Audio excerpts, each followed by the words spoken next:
Good morning students. आज का हमारा विषय है कविता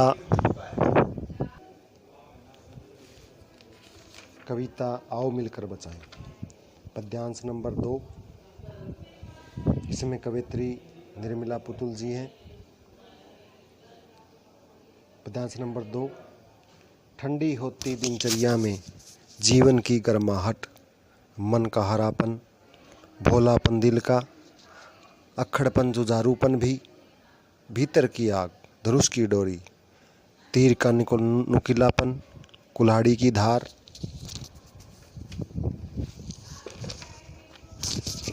जंगल की ताज़ा हवा, नदियों की निर्मलता, पहाड़ों का मौन, गीतों की धुन, मिट्टी का सौंधापन, फसलों की लहलाहट। कठिन शब्द अर्थ। दिनचर्या का मतलब होता है दैनिक कार्य। गर्माहट, नवीन उत्साह। मन का हरापन, मन की खुशियाँ। अक्खड़पन, किसी बात को लेकर रुखाई से तन जाने का भाव। जुझारूपन, संघर्ष करने की प्रवृत्ति। भीतर की आग, उत्साहित करने वाली शक्ति। निर्मलता, पवित्रता। मौन, चुप्पी। सौंधापन, सुगंध, सांधी मिट्टी की महक। इसमें कवित्री निर्मला पुतुल द्वारा रचित कविता आओ मिलकर बचाएं से अवतरित है। इस कविता में कवित्री की नष्ट होती जा रही है प्राकृतिक संपदा के प्रति चिंता व्यक्त हुई है, तो वहीं निरुत्साहित होकर अस्तित्व खोती आदिवासी जाति के प्रति भी उनकी चिंताग्रस्त भावनाएं अभिव्यक्त हुई है। व्याख्या। इसमें कवित्री का कहना है कि आज प्रकृति पर निर्भर आदिवासियों की स्वाभाविक दिनचर्या समाप्त होती जा रही है।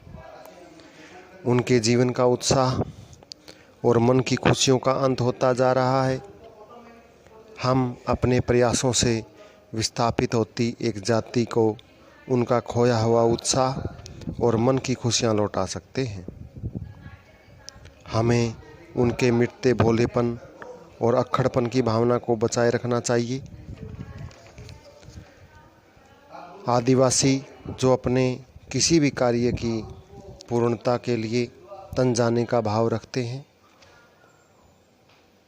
और जिसमें निरंतर संघर्ष करते रहने की भावनाएं हैं, वे प्रकृति विनाश के कारण अपना अस्तित्व खोते जा रहे हैं।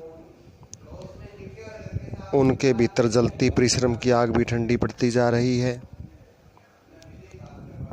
उनके धनुष, तीर और कुल्हाड़ियाँ जो उनकी दिनचर्या के महत्वपूर्ण अंग हैं, आज उनका अस्तित्व खतरे में पड़ गया है। आदिवासी समाज मुख्यतः प्रकृति प्रदत्त संसाधनों और शिकार पर ही निर्भर रहता है, परंतु आज प्रकृति पर विनाश के मंडराते बादलों के कारण आदिवासियों पर भी विनाश की छाया पड़ने लगती है।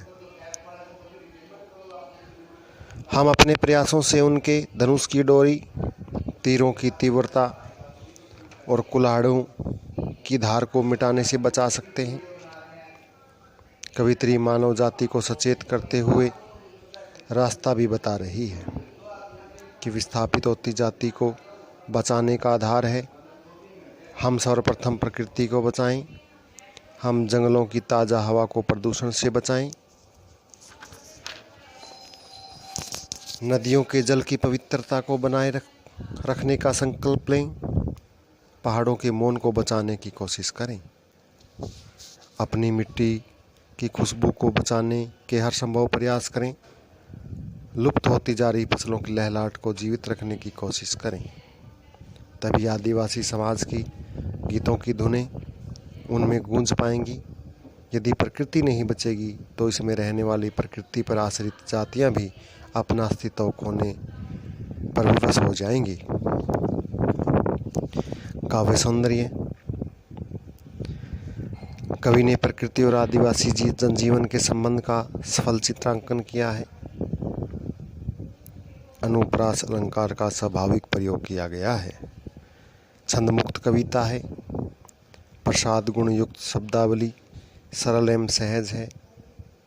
दृश्य बिंब है और कवित्री की मन की चिंताएं उजागर हुई हैं। प्यारे बच्चों, यह था पद्यांश नंबर 2 कविता नंबर 10 आओ मिलकर बचाएं में से। यह विषय यहीं समाप्त होता है। धन्यवाद।